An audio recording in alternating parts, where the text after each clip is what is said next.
A newborn is crying in the cold. Around him, silent men watch. They aren't his family, they're judges. Within seconds, they'll decide whether he deserves to live. If they see weakness, the baby won't make it home. It sounds monstrous, but to the Spartans, it was discipline. They believed strength was the highest form of virtue, and mercy a disease.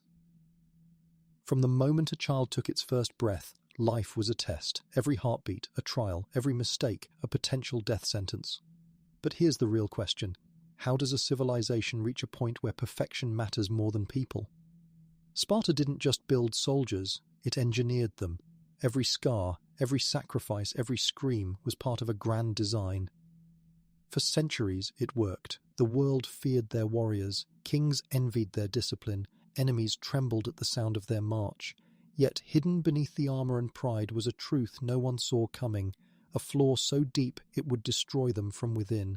Because when you strip away everything that makes a person human, what's left to fight for? For the Spartans, perfection wasn't an ideal, it was law. Every breath, every heartbeat, every drop of sweat was measured against a single purpose: to serve the state. From the moment a child was conceived, the government had a say. The strongest men were paired with the healthiest women, chosen not for love, but for breeding potential. They weren't building families, they were manufacturing warriors. To the Spartans, weakness was contagious. Compassion could spread like an infection, so they created a society designed to purge it. Everything that made a person individual, emotion, comfort, even personal ambition, was stripped away. Only loyalty and strength remained. They didn't just want strong bodies, they wanted unbreakable minds, soldiers who wouldn't hesitate, question or fear. Every law, every ritual, every tradition then existed to carve humanity into something sharper, colder and cleaner. But perfection is a dangerous obsession, because once you start deciding who deserves to live, you also decide who doesn't. And for Sparta, that decision began the moment a child was born. The first test of a Spartan's life came before they could even open their eyes. When a baby was born, it wasn't the parents who held it first, it was the elders. A small group of men from the council would inspect every newborn with a calm, ruthless precision. They checked the child's frame, its cry, its grip, searching for any sign of weakness. If the infant seemed strong, it was allowed to live among its people. If not, it was taken to a place the Spartans called the apothete, a rugged pit beneath the mountains where the unfit were left behind. To outsiders, it was barbaric. To the Spartans, it was mercy. Not for the child, but for the state. They believed weakness, once allowed to live, could infect the entire system. And in their minds, mercy was the first crack in the armor. But the cruelty didn't end there. Survival wasn't a blessing, it was a sentence. Because the children who passed this first test were marked for a life of pain, hunger, and war. To Sparta, infancy wasn't innocence, it was selection. And those who survived the mountain weren't lucky, they were chosen. But what came next would strip away whatever humanity remained, because the real training hadn't even begun. At the age of 7, a Spartan boy's childhood ended. There were no tearful goodbyes, no comforting words. His mother handed him over to the state, and from that moment he no longer belonged to his family. He belonged to Sparta. The place that awaited him was known as the Agoge, a brutal training system designed to turn children into living weapons. Comfort was forbidden, food was scarce by design, pain was constant. They were taught to steal, not because theft was noble, but because survival demanded cunning. If you got caught, you were beaten, not for stealing, but for failing.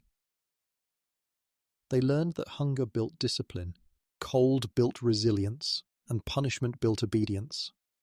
One story tells of a boy who stole a fox to eat. When a trainer approached, the child hid the animal under his cloak. The fox clawed into his stomach, tearing at his flesh. But the boy didn't make a sound. He stood perfectly still, bleeding quietly, until he died.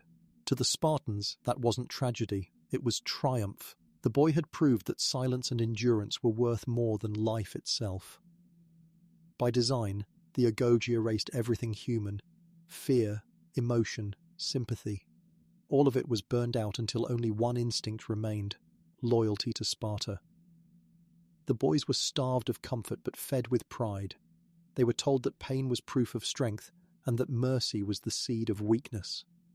But the final stage of their training wasn't about discipline or courage, it was about death. Because the state had one more test, one that blurred the line between soldier and killer. When a Spartan youth completed his training, he didn't simply become a soldier, he was tested one last time, and this test was unlike anything else in the ancient world. It was called the Krypteia, a secret ritual that turned boys into predators. Each young man was sent into the countryside alone, armed only with a knife and his instincts. There were no tents, no food, no guidance. For months he had to survive by stealth, by cunning, and by killing. But the real purpose of the Krypteia wasn't survival, it was control. Sparta's entire economy depended on an enslaved population known as the Helots, people forced to farm the land while the Spartans trained for war. The Helots outnumbered their masters nearly 10-1, and the Spartans lived in constant fear of revolt.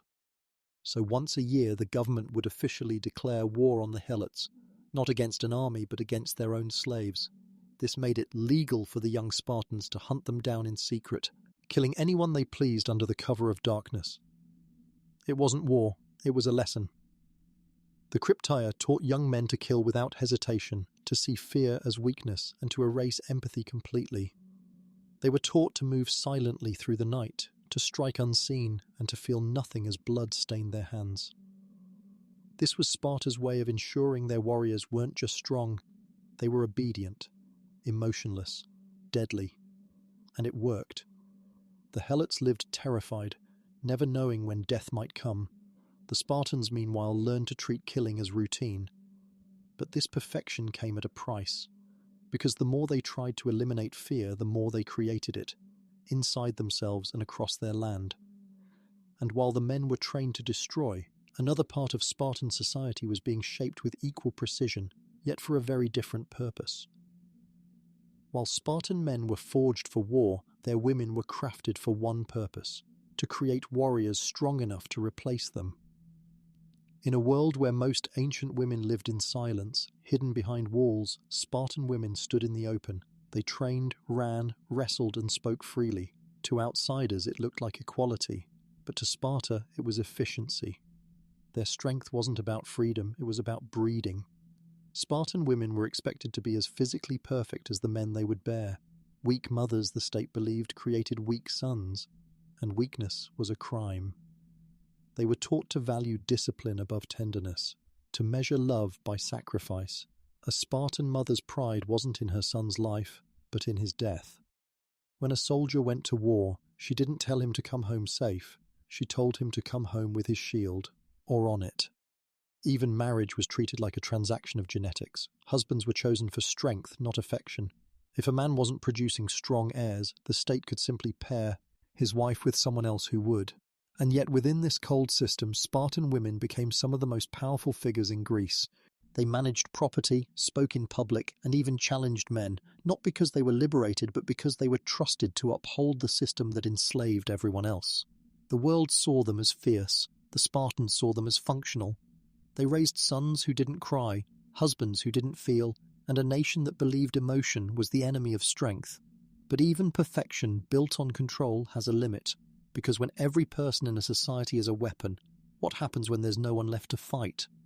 For centuries, Sparta looked unstoppable. Their warriors never broke rank, their enemies never forgot their name, and their system, cold, flawless, and terrifying, seemed unshakable. But perfection always hides its own cracks. The first one was invisible: numbers. Sparta's obsession with purity meant only a small fraction of its people were true citizens. Every battle, every war, every death was a loss they couldn't replace. While other nations rebuilt, Sparta simply ran out of Spartans. The second crack was rigidity. In a world that was changing fast, trade, politics, philosophy, Sparta refused to adapt. They despised money, art, and innovation. They believed simplicity made them strong, but in time it made them blind. The third and final crack came from greed. Over generations, land and wealth began concentrating in the hands of a few powerful families. The warrior ideal still existed, but fewer and fewer men could even afford to train full-time as soldiers. The system that once united them was now tearing them apart from within. Their strength became their weakness. A society that built itself on discipline had forgotten how to evolve. A nation that worshipped courage now feared change, and the world around them was catching up. Because far beyond the mountains, a new kind of army was rising, one that didn't fear the Spartans anymore. And when these two forces finally met, the myth of Sparta would be shattered in a single afternoon. It happened in 371 BC, a day that would erase centuries of Spartan dominance. The Spartan army marched north, confident as ever. They had crushed Athens, humbled Persia, and ruled Greece through fear alone. No one dared to stand against them, until Thebes. The Theban general Epaminondas didn't believe in legends, he believed in tactics. And at a small plain called Leuctra, he would do what no one had ever done before: outthink the Spartans. The Spartans fought in perfect lines, shoulder to shoulder, each man's shield guarding the next. It was a wall of discipline sharpened over generations, but that perfection was also predictable. Epaminondas saw it and turned it against them. Instead of meeting the Spartans evenly, he stacked his best men on one side of the line, creating an unstoppable wedge aimed straight at their strongest flank. It was a gamble that defied every military rule of the time. When the charge began, the ground shook, shields slammed, spears cracked, the Spartan wall held, for a moment. Then it broke. The Theban wedge sliced through the Spartan elite like an axe through wood. King Cleombrotus fell, and with him the myth of Spartan invincibility. For the first time in centuries, Spartan soldiers turned and ran. The news spread like wildfire. Across Greece, city-states that had once bowed in fear began to rise. The name Sparta no longer inspired terror, it inspired disbelief. Leuctra wasn't just a defeat, it was an awakening. The perfect machine had met the one thing it couldn't fight: innovation. And in that single afternoon, the most feared army in history became a memory. But Sparta's story didn't end there, because even in their downfall they clung to their rituals, their pride and their past, until all that remained was a shadow of what once was. After Leuctra, Sparta never truly recovered. The city that once ruled through terror now ruled nothing at all. Their warriors, once the most feared on earth, were gone. Their fields were empty, their armies thin, their legacy fading with every generation. But they refused to change. They couldn't. The system that had made them strong now chained them to their past. While the rest of Greece traded ideas, art, and innovation, Sparta clung to rituals no one else cared about. Roman travellers began to visit the city centuries later, not to fear it, but to watch it. They came to see boys whipped until their backs split open, part of an ancient discipline now performed for applause.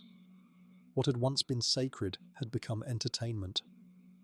Spartan warriors became actors in their own tragedy, symbols of a power they no longer possessed. Their city was still standing, but its spirit was gone.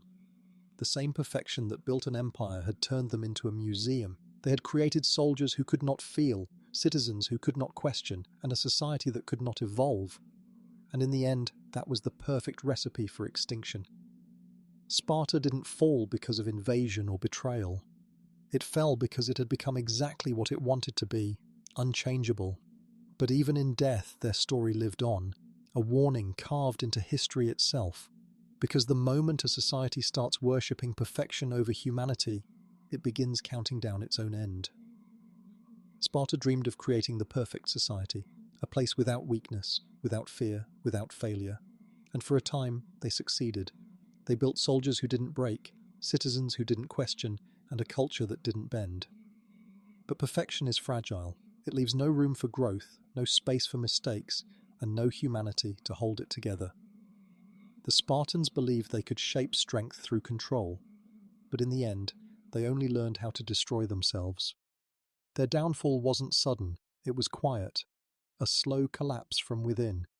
Each law that promised order erased compassion, each victory that proved.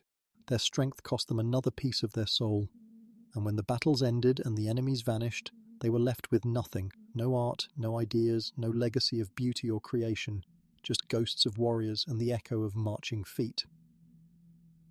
Sparta's story isn't just about ancient history, it's a mirror. showing what happens when power replaces empathy, when discipline replaces freedom, and when a society decides that perfection matters more than people.